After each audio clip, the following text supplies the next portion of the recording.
बिस्मिल्लाहिर्रहमानिर्रहीम। अस्सलामुअलैकुम।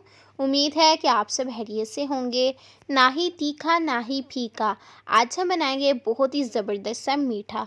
तो इसको बनाना बहुत ही आसान है। रेसिपी का कोई भी पार्ट मिस मत कीजिएगा, वरना आप पछताएंगे कि ये रेसिपी हमने मिस क्यों की। तो इसको बनाने के लिए सबसे पहले आपने कोई सा भी एक पैन लेना है और इसमें हम सबसे पहले ऐड करेंगे मिल्क। और यहाँ पर आपने मिल्क ऐड करना है तकरीबन 2 कप। और इसी के साथ हम इसमें शामिल करेंगे 3 टेबलस्पून कॉर्नफ्लोर। और अच्छे से हम इसको मिक्स करेंगे ताकि इसमें कोई भी लम्स वगैरह ना बने। इसी के साथ हम यहाँ पर शामिल करेंगे 3 टेबलस्पून ही चीनी। और अगेन हम इसको मिक्स कर लेंगे। अब हम इसमें ऐड करेंगे रूह अफ़ज़ा तकरीबन 1 टेबलस्पून। आप इसको खूबसूरत सा कलर दे सकते हैं, जो भी आपके पास अवेलेबल हो। अगेन अच्छे से मिक्स करेंगे और यहाँ पर आप देख सकते हैं कि कितना खूबसूरत सा इसका कलर आना शुरू हो चुका है। जो भी आपको पसंद हो आप इसमें ऐड कर सकते हैं। इसी तरह हम इसको मिक्स करते रहेंगे और यहाँ पर आप देख सकते हैं कि ये थिक होना स्टार्ट हो चुका है और कितने अच्छे से ये गाढ़ा हो रहा है। और इसको हमने तकरीबन पकाया है 2 मिनट के लिए और फ्लेम को हम ऑफ़ करेंगे। और यहाँ पर आप कोई सा भी एक बर्तन लें और इसमें हम निकाल लेंगे कस्टर्ड को।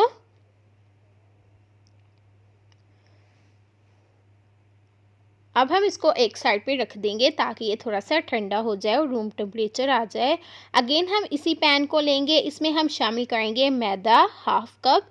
और अब हम इसकी भुनाई करेंगे इस वजह से ताकि इसकी जो कच्चेपन की स्मेल है ना वो ख़त्म हो जाए। और इस तरह से हम इसको करेंगे तकरीबन 1 मिनट के लिए। अच्छे से हम इसको रोस्ट करेंगे और इसको भी हम किसी बर्तन में निकाल लेंगे।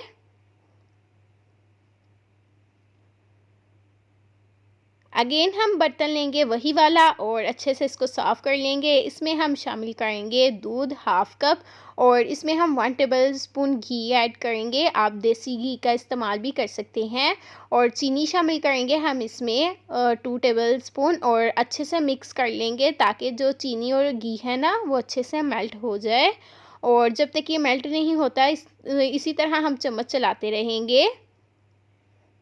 और यहाँ पर ये अच्छे से मेल्ट हो चुका है।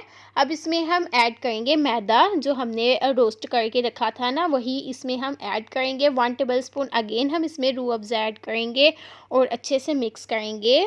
जितना भी आपको कलर पसंद हो, कम या ज़्यादा, आप उसी हिसाब से इसमें ऐड कर सकते हैं। या आप देख सकते हैं कि अभी ये बहुत ही ज़्यादा चिपक रहा है बर्तन के साथ। इसी तरह हम इसको मिक्स करते रहेंगे। इसी तरह हम इसको मिक्स करते रहे हैं तकरीबन 1 मिनट के लिए। और आप देख सकते हैं कि इसने पैन को छोड़ दिया है और ये एक डो की तरह एक तरफ इकट्ठा हो चुका है। इसी तरह हमें ये चाहिए था। तो यहाँ पर ये अभी बहुत ही गर्म है, इसको हम थोड़ी देर इसी तरह रख देंगे ताकि ये थोड़ा सा ठंडा हो जाए और ये रूम टेम्परेचर आ जाए। और यहाँ पर आप देखिए कि कितनी सॉफ्ट और मज़ेदार सी डो हमारी बनकर तैयार हुई है। इसको हाथ लगाने से बहुत ही जो है ना एक बहुत ही अच्छा फ़ील होता है। बहुत ही मज़ेदार हमारी डो बनकर तैयार हुई है। अब हम एक छोटा सा बॉल लेंगे और इस तरह से हम इसको गोल करेंगे। जिस साइज़ के आपको बनाने हैं बॉल्स उसी हिसाब से आप बना लीजिएगा, छोटे या बड़े। आपको बिल्कुल भी परेशान होने की ज़रूरत नहीं कि इसको हमने बहुत ही सफाई से बनाना है, कोई भी क्रैक्स वगैरह ना बने। आप इसको जस्ट 1 से 2 बार गोल करेंगे ना, बहुत ही इजीली हो जाएगा और कोई भी इसमें क्रैक्स नहीं पड़ेंगे। और आप देख सकते हैं कि ढेर सारे बनकर तैयार हो चुके हैं। ये जो हमने पहले मिक्सचर बनाकर रखा था ना, इसमें हम बॉल्स को ऐड कर देंगे। और अब हम एक स्पैचुला लेंगे और उसकी मदद से अच्छे से मिक्स कर लेंगे ताकि दोनों चीज़ें अच्छे से हल हो जाएं। बिल्कुल भी टूटेंगे नहीं, आपने बिल्कुल भी परेशान नहीं होना, जैसे चाहें वैसे चम्मच चलाएं। और अब हम इसकी मज़ीद खूबसूरती बढ़ाने के लिए कटे हुए बादाम ऐड कर लेंगे। अगर आपके पास पिस्ते हैं तो आप उसका भी इस्तेमाल कर सकते हैं, जैसे आपको बेहतर लगे। अब हम इसको डिश आउट कर लेंगे, लेकिन उससे पहले अगेन हम इसको अच्छे से मिक्स कर लेंगे। और अब हम इसको सर्व करेंगे। तो शानदार सी हमारी मज़ेदार सी मिठाई बनकर तैयार हो चुकी है। ईद स्पेशल आप इसको ज़रूर ट्राई कीजिएगा बड़ी ईद पर।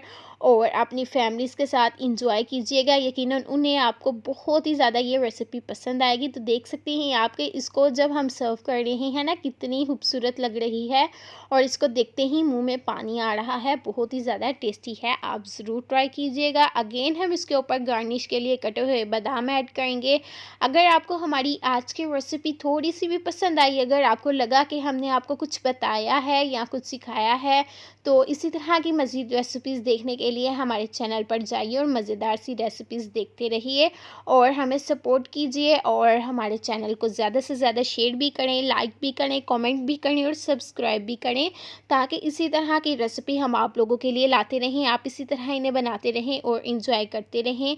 मिलते हैं आपसे एक नई मज़ेदार सी यूनिक रेसिपी के साथ। तब तक के लिए दीजिए हमें इजाज़त। अल्लाह हाफिज़।